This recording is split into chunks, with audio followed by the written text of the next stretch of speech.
Mr. President, Excellencies, we are gathered in this assembly while the world and this organization are facing major and existential challenges.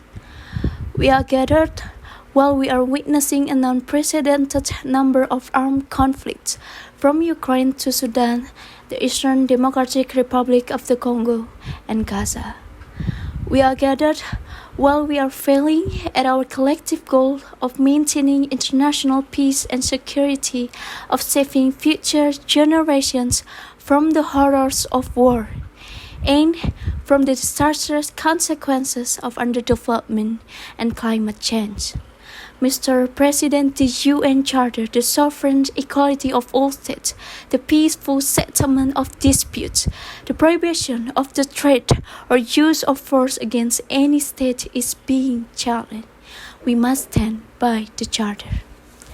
Sweden's strong defense of international law, including the UN Charter, is based on the understanding that both our own security and that of other countries depends on it.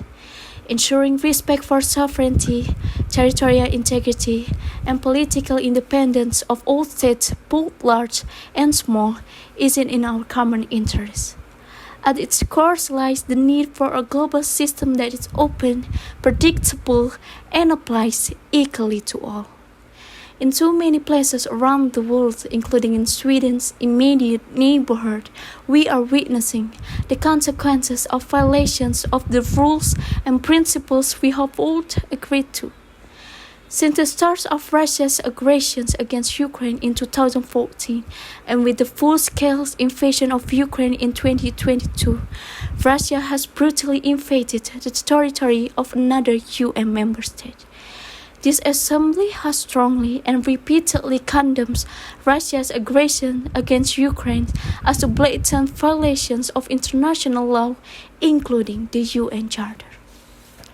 If a member of the Security Council is allowed to reap the fruits of aggressions, the harmful impact will not stop with Ukraine.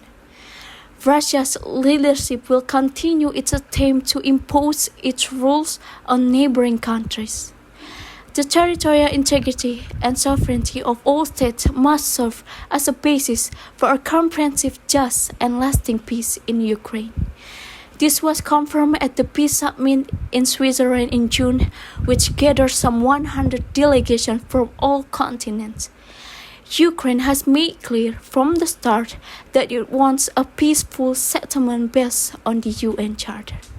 As President Zelensky rightfully said in his speech before this assembly yesterday, there can be no just peace without Ukraine.